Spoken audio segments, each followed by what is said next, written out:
Hi guys, so I guess if you're seeing this, I've been brave enough to post it. If not, then I'm just talking to myself, and that's chaotic in itself, chaotic energy right there. But a few weeks ago, Kat posted a video and was really honest about her mental health, and I was really inspired, to be honest. Like, as always, as I always am, and she knows this, I've spoken to her about it today. And I just felt like, I don't know, this week has been such a weird roller coaster up and down week for me. And I don't have any other way to express everything that I need to except do this. So we are going to go for it. Basically, I think we can all agree that 2020 has been the most rubbish year, like, ever at this point. And I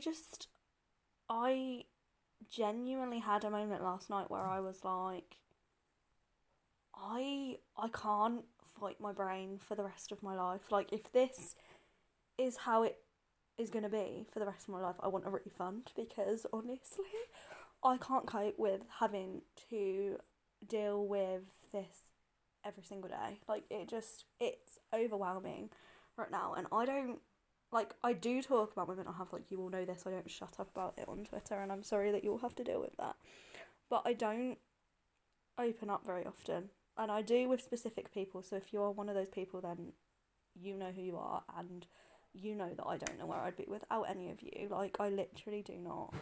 But I don't know, I just, like, take last night for example, I was sat watching Corrie, and then I watched Queens of the Street, and I was absolutely vibing, loving my life, as you will have seen from my Twitter and from the responses to that. It was one of the nicest nights of 2020, which, you know, you've got to take the positives where you can, I guess. But then I just sat there and I thought, and then I started thinking about how much of an impact Ali's had on my life in the last 5 years, but even in the last, like, 10 really, but specifically in the last 5 because of Twitter and you guys and stuff.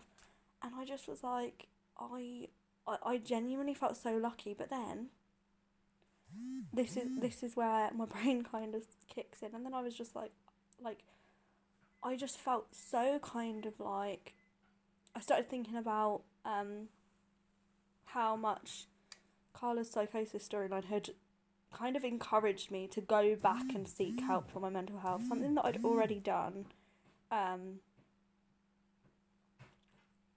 before, but I hadn't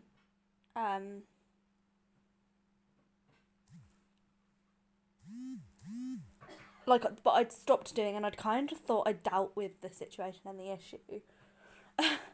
And then I watched that story and I was like, no, I need to, like, it's okay to still need help, and it's okay to still feel the way that I did at the time.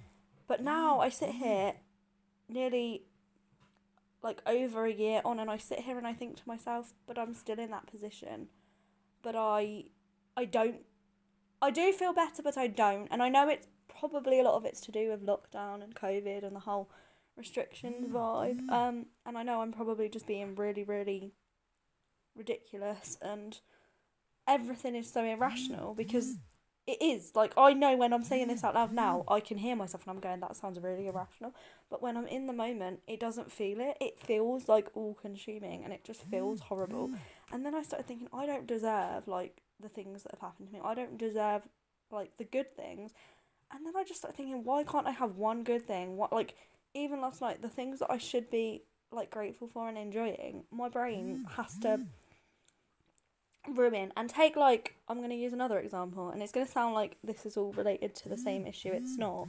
But take, like, the Soap Awards last year. I had the time of my life at the Soap Awards, as those of you that were there, I'm sure, can vouch for. It was amazing. Like, I don't know anything like the feeling that was. But every time I think about it, I think about all of the good bits, of course. Seeing everybody with Ali, like, there's nothing like it. Everybody else having that time was just the best gift ever. Being able to watch that for people that had never had that opportunity, for me, was the best part of the whole weekend, and it will always be the most treasured thing for me. But then I think about how I literally, about 10 minutes before that, was having a meltdown and wanted to go home, and honestly my anxiety was so bad, and those of you that were there kind of witnessed this at its worst.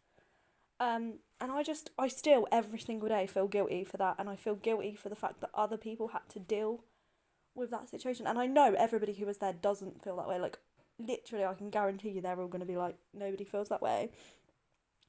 But I do, and I feel like, I don't know, it's not tainted the experience, because the experience was incredible. But there's always that thing in the back of my head that's like, well, do I want to do something like that again? As much as, like, when all of this is over, I want to have so many adventures. But then I'm like, do I want to do that? And do I want to risk putting someone else? Sorry, I keep playing with my hair because I'm nervous. And it's the thing that I do. Do I want to risk putting someone else through, that? Because it's not fair. Like, no one should have to deal with my stuff that isn't me. And I don't really know what to do with that information. And I feel so deflated by everything. I honestly don't know what the way forward is at this point. I'm scared. Like, I genuinely have never been this scared for my mental health. Like, I've had moments where I have been, oh my goodness, but I don't think it's ever been this bad. And I think I'm probably going to regret saying all of this, but I need to be honest, and I need to say, like, I'm sorry that I'm a really bad friend a lot of the time, and I'm sorry that I probably come across really selfish, and I'm sorry that I'm miserable a lot of the time, because I know that I'm not the funnest person to be around, especially when I struggle. Like, I'm not. But I don't do those things because I want to. I do those things because I can't help it, because I feel so lost and so kind of trapped in a mind that is genuinely the worst. Like, I wouldn't wish this on my worst enemy, let alone somebody that I'm close to. Like, it's exhausting fighting your own head every single day, feeling like people don't like you, feeling like you are never going to achieve anything, feeling like you are wasting your life. I mean, even now I'm like, well, I'm wasting my life, I'm not doing what I should have done. And it's like, we can't do anything anyway, we're in the middle of a pandemic, why am I putting all this pressure on myself? But I can feel myself doing it, and I can't stop it, and I don't know what to do, and I don't know how to say that to people, because as soon as I tell somebody, like, I had a conversation with a dear friend last night, and they know who they are, and I told them, and then I was like, oh, I shouldn't have said that. And as soon as I wrote it down in a message, that's how I feel.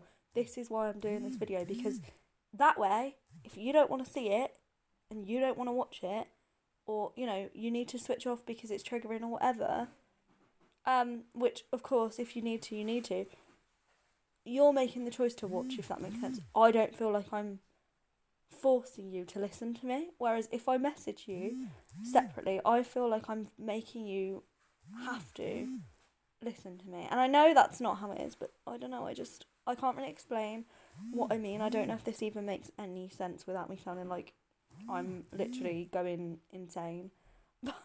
But yeah, I don't have any words, to be honest, and I don't know what to do, and I don't know what to say, and I don't know how I'm supposed to feel, and it's just, like, I think the worst thing for me as well is, because we're stuck in a pandemic and we don't know when things are going to go back to, like, I don't even want to say the word normal, because what even is that at this point, but, like, I just miss my friends, and I miss being able to do things like the soap awards, as much as it causes me stress and anxiety, and I've said, like, you know, I struggle with that. I miss those moments, because in the grand scheme of things, those things are the things that make me go, okay, it's worth fighting every day for that. It's worth fighting every day for, I don't know, to read a new book or to...